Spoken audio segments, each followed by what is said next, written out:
Et hop, c'est parti, j'en ai parlé tout à l'heure, je vous ai mis en appétit avec le plongeoir Cité du Cirque qui ouvre son grand chapiteau. On va en parler dans un instant avec Richard Fournier, le directeur du plongeoir La Cité du Cirque. Bonsoir. Bonsoir. Et Florence Bernard, vous êtes chorégraphe et metteur en scène du groupe NOS. Vous êtes en résidence à La Cité du Cirque. Bonsoir. Vous allez nous raconter tout ça dans un instant, mais pour commencer, on va partir à Juigné-sur-Sarthe, à la Galerie du Chemin, avec Annie Pelzac. Bonsoir. Bonsoir. Et Alain Coffignon, bonsoir. Bonsoir. Vous êtes tous les deux cofondateurs et directeurs de cette galerie qui expose des regards photographiques jusqu'au 18 décembre prochain. Oui. Avec 3 artistes, Di Donato, Colère et Lise Bonnat, 3 regards de photographes différents. Qu'est-ce qui vous a donné envie de les mettre tous les 3 sur vos murs ? On est parti de l'idée que la photo, c'était quelque chose qui plaît quand même beaucoup, notamment on avait constaté dans d'autres contextes, et surtout que la photo, c'est à la fois un regard et une technique. Donc on a choisi des regards très différents et des techniques très différentes. Un Mayennais, un Sartois, un Italien, qui est en fait un globe-trotter, et c'est Léo Lisbona, et puis un Italien qui est natif de Naples et qui travaille à Rome. Donc l'idée, chaque fois, ça a été vraiment de confronter en fait de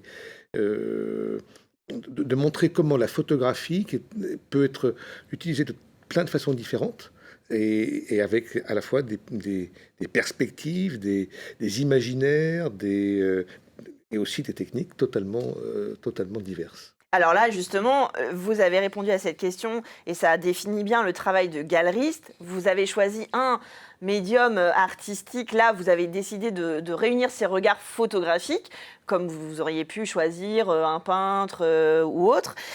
Et ces 3 artistes-là, c'est la première fois qu'ils sont exposés tous les 3 ensemble ? Non, ils ont exposé ensemble déjà. Il y a Gérard Kohler qui a exposé à Agnières-sur-Vègre avec Léo Lisbona. Oui. Une expo collective. Ils sont relativement proches, on va dire, géographiquement. Voilà. Et sinon, Marcelo Di Donato aussi a exposé également avec Léo Lisbona à la Galerie de l'Éphémère au Mans. Ici au Mans. Voilà, donc ils se connaissent un peu. Et puis, on a aimé leur travail, et c'est pour ça qu'on les a réunis tous les 3. Alors, on a Marcelo Di Donato, qui est dans une œuvre un petit peu surréaliste, comme ça, avec des paysages plutôt urbains. Oui. Il retravaille un petit peu.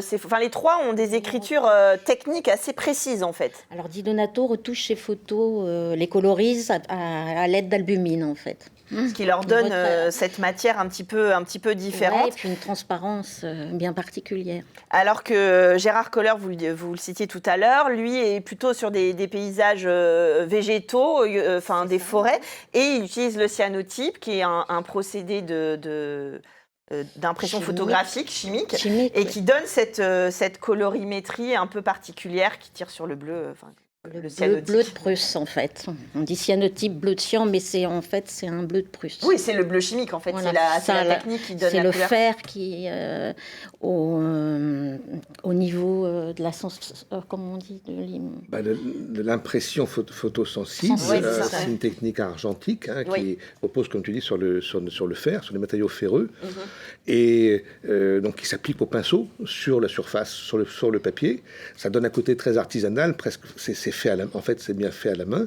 Il fait souvent pas mal d'essais. Ce qui lui a plu, ce qu'il dit, Gérard Kohler, c'est la douceur et la profondeur de ce bleu qui correspondait à ses sensations, en fait. C'est-à-dire qu'il était à la recherche de souvenirs d'enfance et de sensations, surtout un peu à la manière proustienne, de paysages parcourus avec son père quand il était enfant.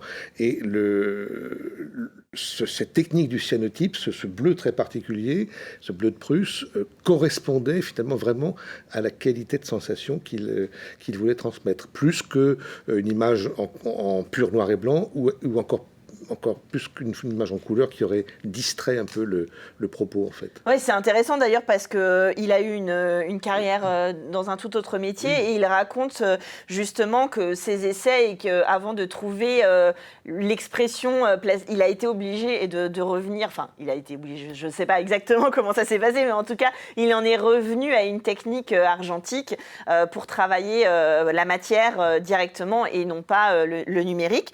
Et puis on a Léo Lisbona qui est sartois et qui de Sarthe va un peu partout dans le monde en fait. Oui, il parcourt le monde depuis qu'il a 18 ans et il est allé en Australie, en Asie du Sud-Est et a fait des photos, a rencontré un photographe, Michel Templon, qui l'a aiguillé un petit peu et qui lui a transmis des choses.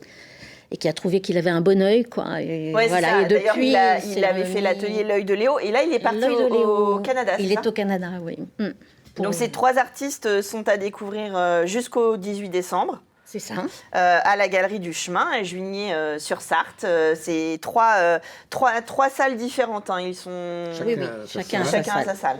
C'est de 15h à 19h, du vendredi au dimanche. Donc du vendredi au dimanche, vous pouvez aller découvrir ces 3 regards à Juigné-sur-Sarthe, 3 regards photographiques, comme on le disait, Di Donato, Kohler et Lisbona, à découvrir donc à Juigné-sur-Sarthe.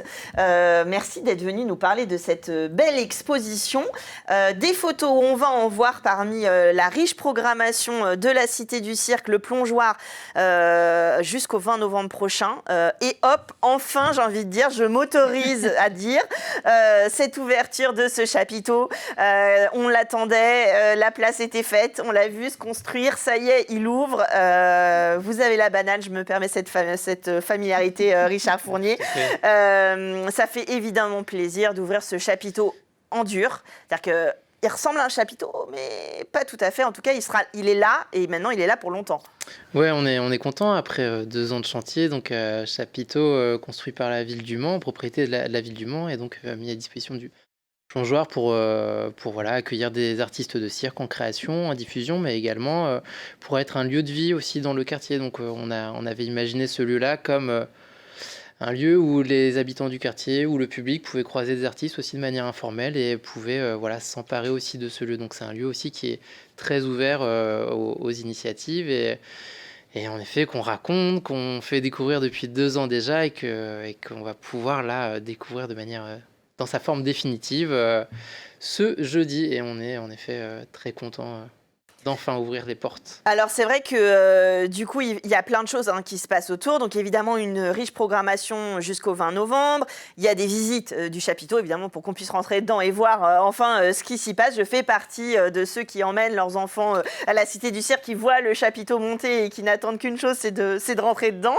Il va y avoir des soirées, des spectacles, une inauguration en fanfare évidemment, et des expos photos, puisque tout ça a évidemment été archivé, mis dans la boîte. Il y a un time-lapse qui circule, etc.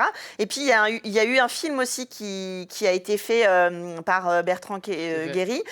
Donc, tout ça va commencer à s'inscrire aussi dans l'histoire, vous le disiez, du quartier, des Manceaux, des Sartois, parce que des chapiteaux comme ça, il y en a pas beaucoup en France. Non, il n'y en a pas beaucoup. C'est vrai que là, il y a pas mal d'innovations aussi technologiques, notamment sur les isolations de la toile, notamment sur le lieu. Mais c'est un lieu assez unique. En région Pays de la Loire, il n'y a par exemple pas de lieu à l'écriture... En tout cas, pas de lieux qui permettent l'écriture circulaire de manière pérenne. Donc c'était aussi cet enjeu-là pour le Plongeoir Cité du Cirque, de disposer d'un lieu qui pouvait permettre aux artistes de passer d'une écriture frontale, comme dans un théâtre, à une écriture circulaire, comme dans un chapiteau. Donc il y a aussi un axe de travail très important pour nous à ce sujet-là. Et puis enfin, se doter d'un lieu de diffusion à l'année pour les écritures circassiennes du territoire. Donc c'est vrai que on se sent une grande chance. On est ravis, un peu fatigués, mais c'est normal aussi. Bien sûr, c'est normal. C'était une longue tournée. Alors justement, pour ces écritures-là, Florence Bernard, vous êtes avec le groupe NOS en résidence. Donc vous inaugurez les planches, enfin le cirque. Comment on dit la scène d'un cirque ? La piste, pardon, voilà, c'est ça. Voilà. La piste, avec donc en ce moment la création de Bal, qui est un spectacle qu'on pourra découvrir en 2023. Oui. C'est cela. Oui. Un quintet féministe acrobatique dansé, j'ai noté. Oui, danser et acrobater. En fait, dans le propos de Bâle, c'est la déconstruction du patriarcat. Et sur le plateau de Bâle, il va y avoir 5 danseurs acrobates assez fabuleux. Je sors de filage. Quand Richard est venu me chercher, j'étais en train de pleurer d'un des premiers filages. Je suis contente. Du coup, il y aura ces 5 danseurs acrobates au plateau, entourés de femmes chanteuses. Ces femmes chanteuses ne seront pas des professionnels. Toutes les villes où nous allons, nous rencontrons une chorale de femmes amateurs. On les rencontre avec ma collaboratrice un week-end, un petit peu plus. Un week-end, on travaille avec les chefs de chœur. Et ensuite, elles nous rejoignent sur le plateau. Elles nous rejoignent. C'est un projet que je porte depuis très longtemps. Je pense que depuis que je suis dans le ventre de ma mère. Comment faire la paix sur ce sujet ? J'espère que je vais y arriver. Et justement, ici au Mans, je pense que je rencontre lundi la chorale de femmes amateurs, qui est une chorale du quartier, d'ailleurs. Voilà, donc qui va parfaitement bien avec le projet de la Cité du Cirque, dans un quartier, exactement. Les Sablons, avec une grande diversité et qui vaut la découverte et le détour au-delà des gros titres des infos. Donc toute l'équipe, on rencontre ces femmes lundi. On reviendra pour travailler vraiment sur du détail, sur qu'est-ce que c'est ce propos, c'est quoi la déconstruction du patriarcat, c'est quoi le féminisme, où on va, est-ce qu'on fait la paix, est-ce qu'on se pardonne ou est-ce qu'on continue ailleurs. Alors, juste une question quand même, c'est que j'introduis en disant un quintet féministe et vous avez 5 hommes sur la piste. Oui. C'est un choix ou c'est le... Parce que voilà, il y a à la fois le propos, l'histoire que vous racontez dans ce spectacle, et puis après, il y a les disciplines, la danse et l'acrobatie. Bon, voilà, on ne choisit pas ces interprètes par hasard. Non. Et là, il y a aussi le fait que ce soit des hommes qui expriment ce que vous avez envie de raconter. J'ai une grande chance parce que j'ai réuni une équipe d'hommes. Moi, je fais pas mal d'auditions pour trouver les artistes suivant les thèmes que j'ai dans mes spectacles. Et donc, les auditions n'ont pas été aussi simples avec ce sujet. Parce qu'il s'agit pour ces hommes-là, à un moment donné dans le spectacle, même pratiquement à 3/4 du spectacle, d'incarner le sexisme ordinaire. Voilà. Et ils le font. C'est ce que je voulais donner à voir. Ils incarnent eux-mêmes le sexisme ordinaire et ensuite, les femmes sont là et ils se... Je vais pas tout dire. J'ai envie de dire, tant qu'ils l'incarnent et qu'ils ne le sont pas, on a déjà... C'est de l'interprétation, ça peut être un sujet comme un autre, en fait. Ça, tout à fait. Ça, c'est important. Donc moi, je traite ce sujet-là comme un autre sujet. Mais bon, après, il y a une résilience, il y a quelque chose qui se décale. Mais on entend et on voit bien des hommes qui incarnent ce sexisme ordinaire et qui disent « on va changer, on le fait ». Alors évidemment, j'imagine, Richard, que ce n'était pas un hasard de recevoir le groupe NOS en résidence à l'ouverture de ce chapiteau.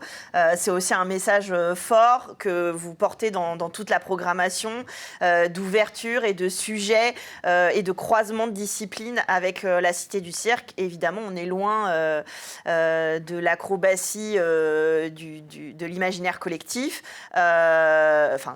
Seul, j'entends, parce qu'il y a de l'acrobatie, évidemment, mais c'est aussi de montrer le cirque contemporain qui, a diverses formes, s'exprime sous de multiples C'est vrai formes. que c'est intéressant, là, dans le projet de Florence, il y avait à la fois l'esthétique, l'acrodance, tout le langage gestuel qui est porté par Florence et par la compagnie, qui est quand même assez... qui provoque en tout cas notre intérêt ici au Plongeoir, qui est un très beau travail. On avait pu déjà accompagner le précédent projet qui était Je suis tigre, qui était une petite pépite de création voilà, qu'on avait pu diffuser. Et puis là, à la fois, cette envie de continuer l'histoire avec la compagnie, on raconte toujours d'histoires, on aime raconter des histoires avec les artistes, avec le public, et dire comment on peut aller sur un second projet. Et puis là, évidemment, avec cette thématique qui, pour nous, très importante dans le projet sociétal qu'on porte au Plongeoir, avec également un temps fort sur le genre en question, etc. Donc c'est vrai qu'on allie à la fois le fond et la forme sur ce projet-là, et puis pouvoir le présenter, l'avoir en résidence dans ce moment très particulier de l'ouverture du chapiteau avec cette grande fête d'ouverture, c'est intéressant aussi pour nous. Et puis ça donnera lieu à un rendez-vous de comptoir, parce qu'entre ces 2 week-ends de grosse programmation, quasiment sur un petit festival, Oui, et toute la semaine, on a aussi des rendez-vous de comptoir, c'est-à-dire on vient en fin de journée sous le chapiteau, on rencontre une équipe artistique, on voit quelque chose, on échange, on boit un verre, il y aura la chorale qui sera également présente. Et c'est voilà, comment on fait récit, comment on ouvre aussi ces questionnements, ces projets sociétaux qui font partie de cette réflexion et qu'il est nécessaire de faire bouger, faire changer, évoluer, comment nous, à notre petite échelle, avec le cirque, on contribue aussi à faire évoluer les choses. Et comment tout ça prend sa place autour Promenade Newton de la cité d'Ur-Cirque, l'ancienne piscine des Sablons pour ceux qui auraient tout raté depuis le départ et qui ne regarderaient pas Culturel tous les jeudis bien sûr, à côté de l'école de cirque, le fameux chapiteau. Merci à tous les deux d'être venus nous en parler. On vous retrouve jusqu'au 20 novembre à la cité du cirque Promenade Newton, et puis n'oubliez pas, allez faire un petit tour à Juigné-sur-Sarthe pour voir les regards photographiques dans la galerie du chemin. Merci à vous d'être venus nous en parler sur le plateau. Et nous, on termine tout en programmation à Sablé-sur-Sarthe, tout de suite dans Culturel.